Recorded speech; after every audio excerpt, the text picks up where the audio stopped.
everyone, it's Niamh here and welcome to my art journaling channel. Today we're going to be doing a really quick art journal page on some denim, stamping onto some tissue.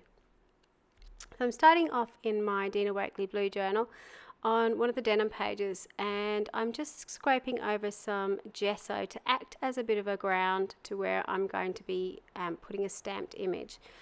So I'm into faces at the moment in my journal, and I got the new Dina Wakley stamp set with a beautiful face in it, and I knew I wanted to use it on this page, but stamping on a textured surface and stamping on fabric can be really tricky sometimes. So having something that you can like tissue that you can stamp on makes things just an awful lot easier in the long run.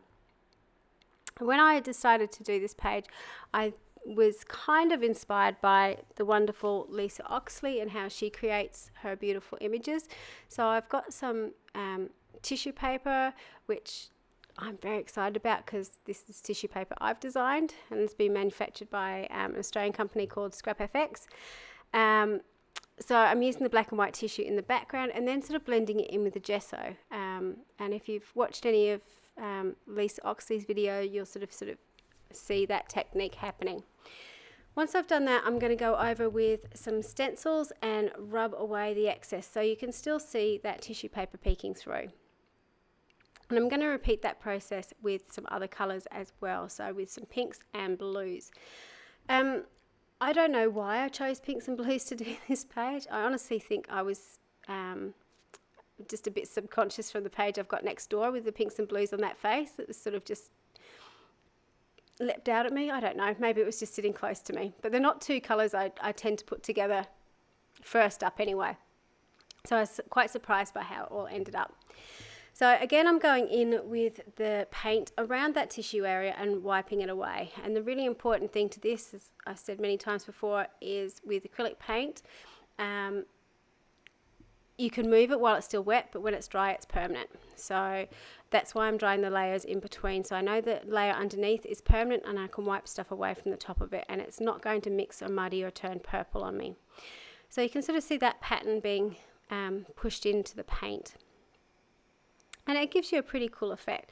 Now, at this stage, I was getting a little bit disillusioned with myself because I sort of wanted to keep that tissue in the background so visible, but I managed to cover it up. So here is the tissue that I stamped out. So I've just stamped it onto some of the Dina Wakley white collage tissue because I didn't have any plain tissue paper. So you can sort of see there's a bit of a pattern in the background. And I've also painted down a little bit of gesso back onto the background just so that face stands out a little bit more. And I'm going to go around with some of the pink again and blend that tissue into the surface. So you can sort of see she pops away, and using the same stencil and doing the same technique. So I've kind of blended it in. And where the paint has gone over the stamped image that I wanted to sort of keep stamped, I've used a wet wipe to wipe it away. So again, I'm going in with a little bit more blue to sort of balance it up. And I'll do the same technique, I think, with the stencil and wiping it away. I was just checking the back of the stencil to make sure that any pink paint I had on it wasn't going down on the page again. So this pretty much was it for the page. It was fairly simple, and I really like, when I look at it now, you can kind of see a really strong hairline. It looks like she's got bangs across, or a fringe across the top with that blue and pink mixing together. So you can kind of see a hairline peeking out through, which was totally accidental. That was not planned at all. So you sort of get these all happy accidents as you go along. In the stamp set, it does have some words with it, and the quote that I chose is "things will work out," which I thought was sort of really important in this day and age to put something like this, because we're clinging to that hope that everything will work out. So I'm just going back in with a Stabilo oil pencil just to pop the colour out a little bit, and you can immediately see how black that is by putting on the Stabilo. So I'm going in and putting in the eyes and the whites of the eyes so it really pops out on the page. I put a little bit of red on the lips as well, just to sort of make those look a little bit more realistic, I suppose. And I'm just putting in some shading around.